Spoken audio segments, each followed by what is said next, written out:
toutes et à tous, c'est Hermès, j'espère que vous allez bien, j'espère que vous avez pu vous reposer pendant ce week-end prolongé. On va parler Bitcoin dans cette vidéo, on va parler DXY, S&P 500 et bien plus encore, quelques news également qui nous arrivent au quotidien, notamment sur Twitter et sur beaucoup de réseaux sociaux qu'on centralise directement sur le Discord des rois du marché. On va parler de tout ça, on commence maintenant. Avant de commencer, je vous invite toujours à rejoindre le Discord des rois du marché. N'hésitez pas, le lien sera dans la description. On est plus de 11 500 sur le Discord à partager nos charts, nos graphiques, nos analyses fondamentales, quel que soit le crypto actif.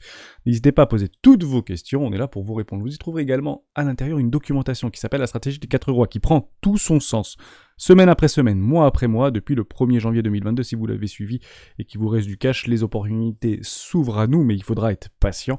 Vous pouvez bien sûr l'utiliser et vous en imprégner pour vous aussi trouver votre propre style d'investissement, que ce soit sur le court, moyen, long terme. Personnellement, j'utilise sur les marchés traditionnels comme les cryptoactifs et m'offre d'excellents résultats, que ce soit sur le court, moyen, long terme, voire très long terme, et je suis plutôt investisseur moyen long terme, voire très long terme, personnellement. On commence tout de suite avec Bitcoin. Mais avant ça, je voulais pas l'oublier, vous êtes nombreux à me le demander en message privé par rapport à un lien sur Ledger si j'ai des petites promos. Donc non, j'ai pas de petites promos. Les seules promos que vous allez trouver maintenant, je pense, sur Internet, c'est plutôt du cashback. Donc il faut vous inscrire sur des liens. Et vous aviez 10% pendant 48 heures. C'était juste après le drama FTX, avec un petit code promo, malheureusement, qui n'est plus valide. Donc dès que j'en aurai un nouveau, je vous le partage bien sûr dans Annonce, parce que vous êtes très nombreux à me solliciter. Et si vous voulez ne pas attendre de promo et venir directement acheter une petite Ledger, si vous passez par mon lien, partez du principe qu'il est redistribué à la communauté tôt ou tard en forme de giveaway, tout simplement. Voilà, ce qui est dit n'est plus à dire. On se retrouve avec Bitcoin. On a cassé les précédents. La clôture n'est vraiment pas belle en weekly. Donc, on arrête de penser que ça va repartir to the moon en V-bottom. C'est peu probable en réalité. Il va falloir digérer maintenant cette news-là. Il va falloir que le marché digère, que les cendres retombent.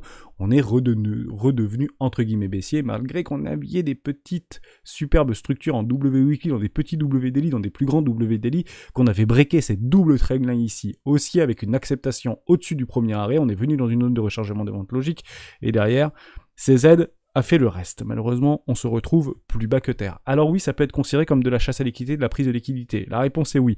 Mais actuellement, on est dans un phénomène de panique tel qui tend, entre guillemets, à se résorber, je l'entends complètement, et quelque chose aussi de capital à bien comprendre, c'est que toutes les news qu'on est en train d'observer actuellement partout sur Twitter, sur les réseaux sociaux, sur YouTube, sur Facebook, ou partout dans le monde, ont été déjà pricés par le marché. Ça, il faut juste bien le comprendre. Donc tout ce qui existe à l'instant T, à plus de 10 minutes, si vous voulez, de délai, a déjà été pricé par le marché. Ni plus ni moins.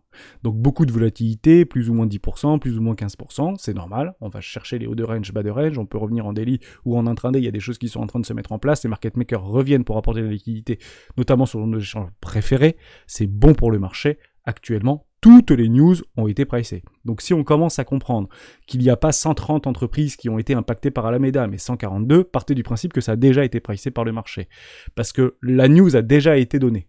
Il y a beaucoup d'entreprises qui étaient liées à Alameda ou à FTX de près ou de loin, et qui vont être impactées. Donc elles seront impactées de façon individuelle, mais le marché en lui-même ne sera plus impacté par rapport à ces news-là. Sauf s'il y a d'autres choses qui vont arriver. Par exemple, Crypto.com dépose le bilan, Bybit dépose le bilan, Ledger dépose le bilan, ou j'en sais rien qui dépose le bilan, et que finalement, et c'est plus grave que prévu, ou Binance dépose le bilan, et c'est plus grave que prévu, bien qu'ils sont en train de mettre en place des proof of reserve. Donc c'est plutôt intéressant de commencer à l'observer. Ils s'organisent de façon extrêmement rapide, en tout cas ils essayent d'apporter de la visibilité au marché, et c'est leur but, et c'est leur rôle. C'est d'apporter un maximum de visibilité, de transparence et de réassurance par rapport au marché. Donc si le marché est actuellement, ou Bitcoin est actuellement à 16 722 $, l'heure où je vous parle, c'est que tout a été pricé. Maintenant on attendra soit des bonnes nouvelles, pour éventuellement de catalyser des rebonds haussiers, des V-bottom, des structures, de la respiration, de la consolidation, soit des très mauvaises nouvelles, qui vont potentiellement continuer à s'empiler. Les trop mauvaises nouvelles viendront de l'extérieur, peut-être des services réglementaires, par exemple, SEC, pourquoi pas, ou l'Europe, les États-Unis, etc.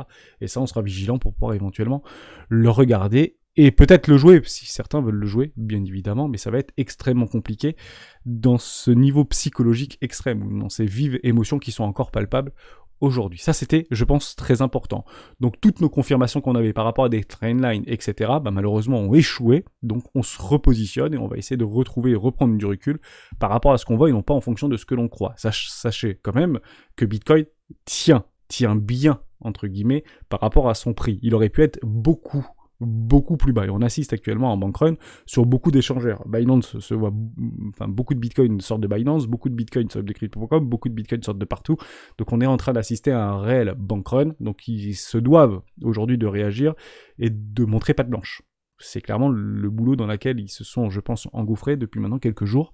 Et il faut maintenant qu'ils montent patte blanche pour pouvoir assurer leurs différentes communautés. Pas forcément pour redorer l'image, entre guillemets, des crypto-monnaies, puisqu'elle est déjà extrêmement entachée, mais pour pouvoir, eux, entre guillemets, donner un maximum de sécurité à leurs utilisateurs. Ça, je pense que c'est super important. Dans cette situation-là, il est très bon de faire quelque chose d'intéressant, c'est de prendre beaucoup de recul. On va prendre beaucoup de recul ensemble, et on va essayer de regarder en réalité des objectifs qu'on peut avoir notamment en trimestriel. Vous les avez ici, vous mettez votre petite boîte, vous mettez des objectifs de prix. Les objectifs de prix ont été, jusqu'à preuve du contraire, réactivés par rapport à des plus bas. Pourquoi ? Parce qu'on a cassé le précédent plus bas qui était historiquement un bottom non définitif du marché. On pouvait éventuellement prétendre comme définitif si vous avez des structures, on avait des petites structures en double weekly, et pour le coup, s'il n'y avait pas eu FTX, probablement qu'avec l'annonce du CPI et le renouveau des marchés, on va parler juste après, je pense que Bitcoin serait à l'heure actuelle aux alentours des 24 700 $, à peu près, 25 000 $, je pense sans trop de problèmes, malheureusement. La news nous a prouvé le contraire, ou en tout cas nous a indiqué le contraire. Peu importe. Vous avez en fait 3 niveaux clés. 3 grands niveaux clés. Le premier, c'est ici aux 19 800 $, donc 20 000 $ par rapport au précédent ATH. Acheter ici n'est pas une mauvaise solution. Acheter ici est un très très bon point d'entrée dans une classe éco.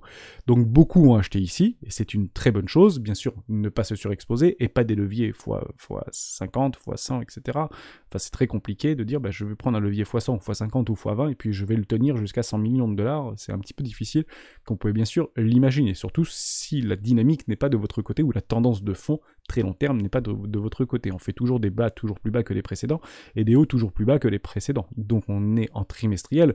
La clôture n'est pas faite, je l'entends bien, mais jusqu'à preuve du contraire, il va falloir réavaler tout ça. Donc au moins finir le trimestre, donc décembre, au-dessus des 20 000 $, voire si ce n'est plus, évidemment.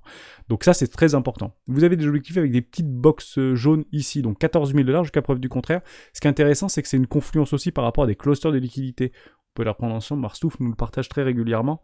Je vais essayer de remonter un peu pour voir si on les voit ou pas, ces clusters. Pas tant que ça, je sais plus trop où est-ce que c'était.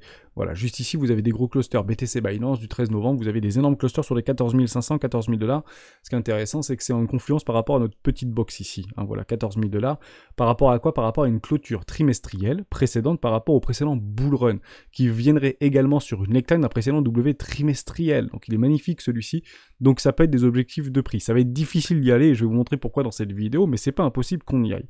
On avait en fait la même chose, et des mêmes confluences par rapport à ces petites boxes jaunes, juste là, donc par rapport à un 786, juste ici, en trimestriel. Et vous voyez qu'on a bien travaillé sur cette box jaune, on a eu le temps pendant plusieurs mois de pouvoir acheter sur ces niveaux de prix. Donc en somme, si on doit venir sur les 14 000 $, n'achetez pas le couteau qui tombe. Partez du principe qu'on a très probablement du temps pour pouvoir l'acheter. Et de toute manière, investisseurs, on attend maintenant ces structures de retournement de marché. Et elles prendront du temps pour se poser, puisque les conditions de continuation baissière ont été enclenchées ici. Donc vous pouvez prendre n'importe quel indicateur, Ishimoku Kinkoyo, etc. Vous avez des déclencheurs qui se sont proposés juste sur ces niveaux de prix. Vous les aviez en fait précédemment. Donc oui, il y a 3 backtests, c'est pas très, très important, mais vous aviez exactement la même chose ici, sur la même confluence avec les 786, exactement la même chose, j'ai juste copié-collé par rapport à un objectif de prix historique de 0 par rapport à Bitcoin ou à 1 centime d'euro, prix Bitcoin, tout simplement. Donc ça peut être un objectif, potentiellement, pour encadrer des investissements 2, investissement 3, peut-être investissement 4.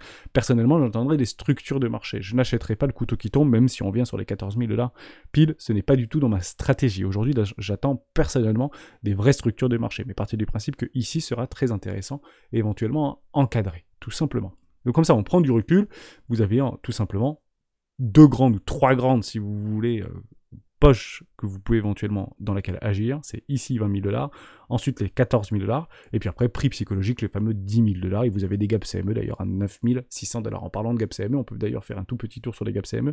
Vous en aviez un juste ici, sur les 16 000 $ qui a été comblé, vous en avez d'autres plus bas, juste ici, 11 000 $, 10 800 $, 9 600 $, et beaucoup plus bas, les fameux 3 600 $ ou 3 300 $.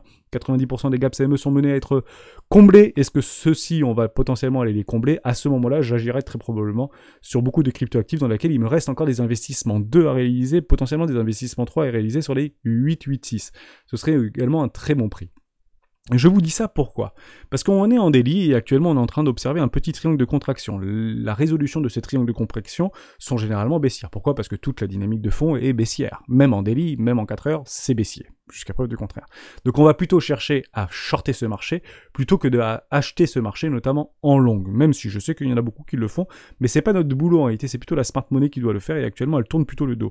Vous allez chercher les premiers arrêts et vous voyez qu'ils sont en fait rejetés ces premiers arrêts. Juste ici, on prend le premier arrêt, on rejette le premier arrêt, potentiellement on va rechercher encore un premier arrêt et on va délimiter donc quoi? On va délimiter un range entre ce premier arrêt, vous l'avez juste ici.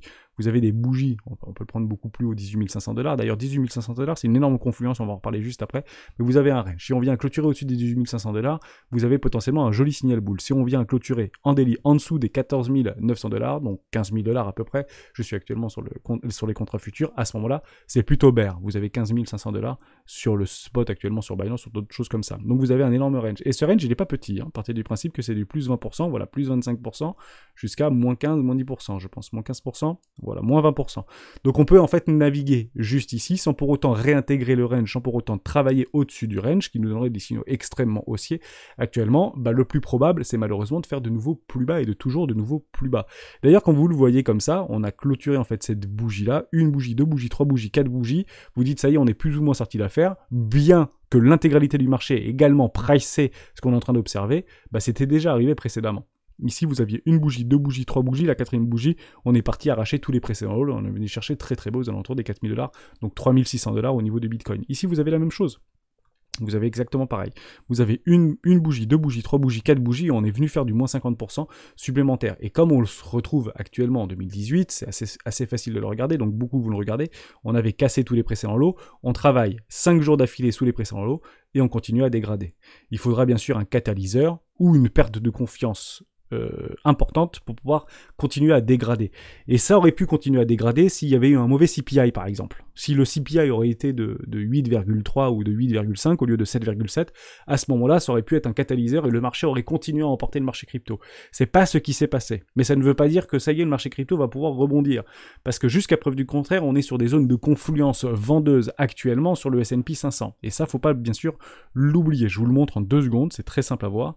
D'ailleurs, on avait fait ce petit exercice qui avait été partagé sur le Discord. Vous l'aviez ici, je vous le remonte. CPI good, boum, une jolie flèche, on va aller sur cet objectif-là. Si CPI pas très good, malheureusement on ira chercher le bas du range. On était exactement ici au niveau du CPI. Avant le CPI, le marché est parfaitement placé. Premier arrêt de le précédent mouvement. Boum, on clôture un magnifique W en daily sur le S&P 500. On fait une structure au-dessus du premier arrêt. C'est très bullish. Objectif, aller chercher une zone de rechargement de vente logique sur le CPI. CPI, premier arrêt, juste ici de tout le précédent mouvement. C'est une magnifique confluence. Vous avez tout le précédent mouvement. On est exactement sur le premier arrêt ici, le petit box jaune, et également sur un 618 d'un précédent mouvement, donc pas de tout le précédent mouvement, juste du précédent mouvement par rapport au plus haut et au plus bas précédent. Vous arrivez dans une zone de rechargement de vente logique, confluence extrême, et c'est pour ça que ça bloque 4000 points. Prix psychologique, confluence, 618, zone de rechargement de vente logique, premier arrêt de tout le précédent mouvement. Donc vous avez aussi cette petite oblique, tant qu'on ne vient pas à travailler et à accepter au-dessus de cette oblique-là et à structurer des W au-dessus de cette oblique-là dans une zone de rechargement de vente logique, malheureusement ça reste baissier, jusqu'à preuve du contraire. Donc les marchés sont baissiers. Les GAFAM sont baissiers. Les cryptos sont baissières. Tout est baissier. Donc on peut difficilement jouer en fait des rebonds ou des arrachements aussi actuellement sur les cryptoactifs. Sauf si tout ce qui s'est passé était tout simplement qu'un mauvais rêve. Mais c'est pas le cas. Ça c'est super important. Voilà, on a travaillé sur S&P 500. Je voulais vraiment vous montrer ces confluences-là. Au niveau du DXY, c'est plutôt bon pour l'euro. Pour le cours, on a structuré une très mauvaise bougie en weekly, donc on l'a beaucoup partagé dans les Discord. C'est malheureux parce que c'est clairement ce qu'on attendait pour éventuellement avoir une magnifique respiration et de retrouver le haut de range de vos cryptoactifs. Tant pis. C'est différent de ce qui s'est passé, malheureusement, mais c'est pas très bullish en tout cas pour le S&P 500. On tente de poser un top définitif au niveau du S&P 500 jusqu'à preuve du contraire. On pourrait potentiellement jouer des rebonds haussiers, peut-être une légère dépréciation au niveau des indices et au niveau des crypto-monnaies pour une poursuite baissière au niveau de tout ceci pour essayer de structurer des magnifiques W weekly par la suite, par derrière. Donc on pourrait potentiellement aller chercher un petit pullback d'une précédente neckline d'un M-top en weekly ici pour pouvoir repousser beaucoup plus bas. Et ici j'avais décidé de hedger ma position, on verra si on y va, tout simplement. Mais plutôt bon pour l'euro, et plutôt bon pour les monnaies en dehors du dollar jusqu'ici. Le temps nous donnera confirmation ou invalidera ce qu'on est en train de voir, tout simplement. Ok? Donc ça, également, très important. On fait un tout petit tour sur Ethereum. Ethereum est très fort. Ethereum est plutôt fort, puisqu'on vient chercher en réalité des précédents lots, mais sans pour autant aller les casser. Ils sont encore relativement bas, juste ici sur les 880 $. Ça ne veut pas dire qu'on ne peut pas y aller. Ici, on est sur des énormes supports au niveau des 1280 points, 1280 $ qui font maintenant office de résistance. Ça va être difficile de le réintégrer. Si Bitcoin ne suit pas, Ethereum probablement ne suivra pas et ne fera probablement pas course tout seul. Bien qu'il y ait quand même une forme de résilience au niveau d'Ethereum, et la dominance n'est pas entre guillemets en faveur d'Ethereum jusqu'à preuve du contraire, mais ce qu'on est en train d'observer, c'est pas très bullish, on est d'accord, mais c'est très résilient. Et pourquoi c'est aussi résilient? Bah, on le répète dans les précédentes vidéos, on l'a dit, en quoi en fait Bitcoin, Ethereum et d'autres cryptoactifs sont concernés, la plupart d'ailleurs des cryptoactifs sont concernés par rapport à la situation dans laquelle on est actuellement et on se trouve actuellement. Par les échangeurs, des échangeurs centralisés. D'ailleurs, vous avez DYDX qui est plutôt pumpy. Pourquoi? C'est un échangeur décentralisé. Il m'avait contacté, mais c'est relativement jeune, donc j'attends un petit peu de travail, un petit peu de promesses qui doivent réaliser pour pouvoir éventuellement m'y intéresser plus que ça, mais il a pumpé, je crois qu'il a pris 30% DYDX, pardon. C'est un peu l'échangeur décentralisé, qui reste un échangeur très intéressant, et qui va probablement se mettre en lumière d'ailleurs, donc je sais qu'il y en a beaucoup dans la communauté qui sont actuellement investis sur ce type d'échangeur, et c'est pas une mauvaise solution, mais attention, ça reste des produits naissants, ou des technologies bien sûr naissantes. Voilà pour ça. Est-ce qu'on peut attendre quelque chose ou pas au niveau de notre ami Ethereum? Ben non, on peut pas attendre des choses beaucoup plus folles que ça. On est dans une dynamique tendancielle baissière, on vient chercher un précédent lot par rapport à un précédent plus bas, on continue cette dynamique baissière, premier arrêt, zone de rechargement de vente logique, et pour avoir potentiellement une continuation baissière. À quel moment on sera bullish si on vient à clôturer et accepter au-dessus des 1685 $? À quel moment on sera bullish au niveau de notre ami Bitcoin? Ben c'est très simple, quand on viendra accepter au-dessus des 21 500 $. Tant qu'on n'a pas ça, et ben malheureusement, on ne peut pas agir de façon convenable en tant qu'investisseur. Il faudra attendre des vraies structures de marché. Et c'est là où j'ai un billet. Pourquoi? Parce que si on reprend mes petites cryptos préférées Bybit, si vous prenez AAV, bon, bah, AAV, on va se mettre en weekly, on va regarder par rapport à nos investissements, investissement 2, investissement 3, etc. Bah, je peux pas trop, moi, agir sur ce marché. Je suis trop peu éloigné par rapport à mes investissements. J'ai un investissement ici, investissement 2 ici, on tient les précédents en lot. Plutôt résilient au niveau d'AAV. Atom Cosmo, investissement 2, j'avais déjà pris beaucoup de profits sur des exécants, celui-là je vais l'enlever, on s'en fiche. Bon, derrière, plutôt résilient, bien qu'on a fait un magnifique M-top en weekly, c'est pas du tout beau. C'est pas du tout beau ce qu'on est en train d'observer, mais je ne vends pas par rapport à une structure, moi je vends dans des zones de rechargement de vente. Logique, long terme, quand j'ai fait un 110% avec mon exit 50 sur les 32 $. Donc on peut continuer à déprécier, Atom Cosmo, on peut aller très très bas, voilà, et j'attendrai un magnifique W Weekly pour un magnifique investissement 3. Avax, c'est exactement la même chose, investissement 2, il est pas si éloigné que ça, on tient les précédents. Alors on clôture en dessous des précédents, j'ai une zone de capitulation, d'ailleurs plutôt résilient, Avax, c'est plutôt intéressant de l'observer, mais j'attendrai potentiellement un magnifique W Weekly dans une zone de rechargement de vente. D'achat logique, BAT, continue, investissement 2, j'attendrai la même chose, vous voyez, donc j'ai un billet actuellement, qui est relativement palpable. Donc moi, je ne peux personnellement pas agir sur ce marché. Mais si vous avez fait juste des investissements sur les 20 000 $ et que vous avez entre guillemets un point moyen sur Bitcoin à 20 000 $ et que vous avez des cryptoactifs qui ont perdu plus de 50% de leur valorisation, on peut parler potentiellement de Solana. Solana, c'est intéressant, donc ça va être très difficile. Attendez la même chose, hein, je le dis, je le répète, attendez des petites structures de marché pour pouvoir éventuellement réintégrer au-dessus, pour pouvoir éventuellement pousser. C'est exactement ce qui s'était passé en 2018 sur Bitcoin, hein, ne nous y trompons pas. Hein. C'est clairement ce qui s'était passé. Et ça, on attendra potentiellement ce type de choses. Alors, on n'attendra pas forcément parce que ça peut partir en V-bottom, mais il faudra donc attendre des confirmations. Et actuellement, les confirmations, on les a pas. Les confirmations qu'on a, c'est toujours plus bas. Là, on sait, en tout cas, la logique voudrait qu'on aille de plus en plus bas, toujours plus bas, toujours plus bas. Et qu'est-ce qui se passe en réalité là-dedans? Bah, les gens qui veulent sortir, bien que la grande majorité, ceux qui voulaient sortir, sont déjà sortis, ne nous y trompons pas, donc il y a de moins en moins de vendeurs sur ce marché, c'est une certitude absolue, mais là on peut éventuellement retrouver la confiance, et les breakouts se feront probablement dans le déni.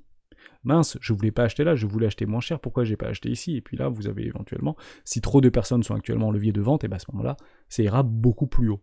Donc au lieu de l'avoir sur les 20 000 $, peut-être qu'on l'aura sur les 14 000 $, peut-être qu'on l'aura sur les 10 000 $, mais attendez cette confirmation avec un break de neckline. Enfin, c'est jamais différent. Soyez patient.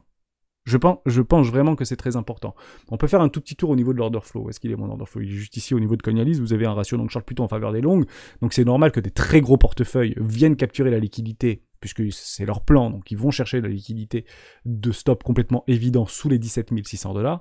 Donc le funding est extrêmement négatif. On a d'ailleurs des tout petits short squeeze qui se mettent en place parce que trop de personnes essayent de vendre dans la capitulation. Donc c'est difficile de vendre sur des zones de rechargement éco, voire première classe sur beaucoup de nos cryptoactifs. Généralement, ça tient pas très longtemps.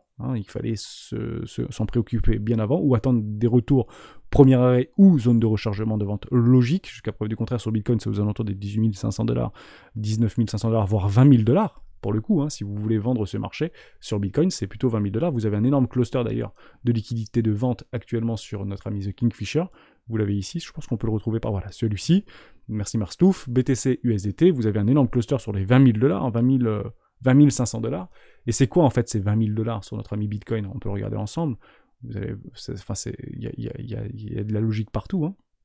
Prenez une zone de rechargement de vente logique. Boum, voilà, 19 200. Jusqu'ici, les 20 200 $, zone de rechargement de vente logique. Si vous voulez vendre ce marché, attendez ces rebonds-là, sinon n'agissez pas. N'achetez pas forcément le couteau qui tombe, même si vous voyez les choses qui sont en train de se faire ravaler, racheter. Oui, il y a des gros portefeuilles qui sont en train d'aspirer, on le sait très bien, mais ils ont, des fonds qui sont quasi illimités, ils sont pas du tout surengagés sur le marché crypto, et encore moins, sur Bitcoin ou sur Ethereum, et encore moins sur l'intégralité du marché crypto, et ils sont en train tout simplement de créer leurs propres opportunités.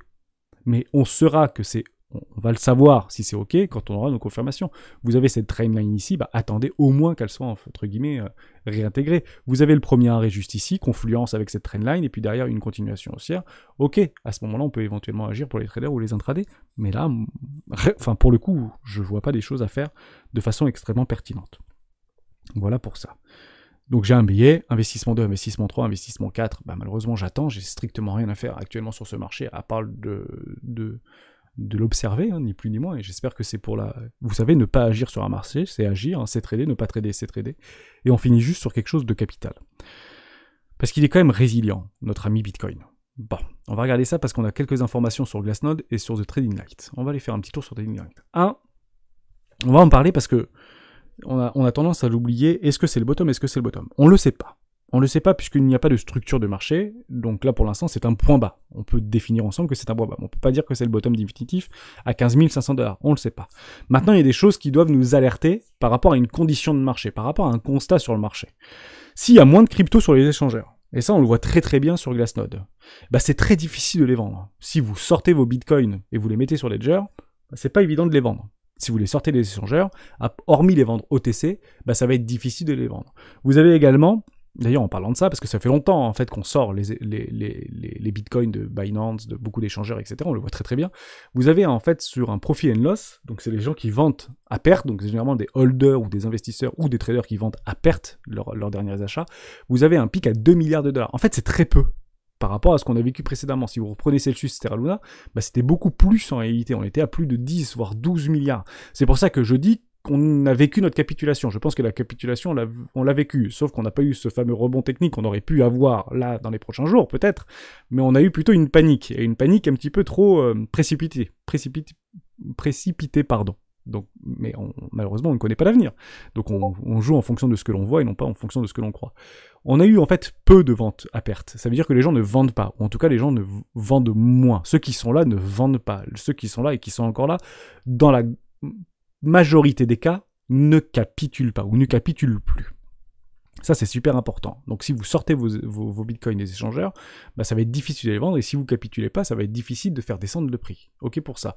On peut le retrouver, pas ici, pas au niveau des adresses. On va le regarder. C'était juste, voilà, Exchange Balance. Vous les avez là, vous prenez Binance. On a fortement sorti, malgré ces tweets très intéressants, on a fortement sorti des bitcoins des échangeurs. Vous avez Coinbase, je crois qu'ils reprennent du poil de la belle, Coinbase, me semble-t-il. Je sais plus. Ouais, non, Coinbase, pareil, on continue à les sortir. Vous avez ici Crypto.com, qui est un petit peu dans le Fed. Crypto.com, on revient. Donc, c'est peut-être eux, d'ailleurs, qui les font revenir de wallet, entre guillemets, froid. Ils ont des cold wallets, bien évidemment. KuCoin, c'est à peu près pareil. Oui, on sort un petit peu des échangeurs également. Bon, vous voyez qu'on continue, entre guillemets, à se déprécier. Le Supay sort des échangeurs, c'est pas du tout une mauvaise chose. Et un bitcoin égale un bitcoin. Et si vous n'avez pas vos clés privées, bien évidemment, vos fonds ne vous appartiennent pas. FTX nous le rappelle encore à nos dépens, comme vous pouvez bien sûr l'imaginer. Ça, c'était la première chose. La deuxième chose, c'est s'il y a trop de personnes qui veulent acheter moins cher, bah, ça va être difficile de descendre. Et ça, on le voit très bien sur Coinbase. On le dit depuis plusieurs semaines maintenant, voire plusieurs mois, vous avez des énormes poches actuellement d'ordre en limite qui attendent patiemment d'être fill. Et ça coûte très cher en fait aux market makers, ça coûte très cher aux opérateurs ou à CZ ou à qui vous voulez de faire descendre ce prix pour aller chercher des clusters de liquidité, notamment vers les 14 000 $, pour aller en fait exécuter ces ordres-là.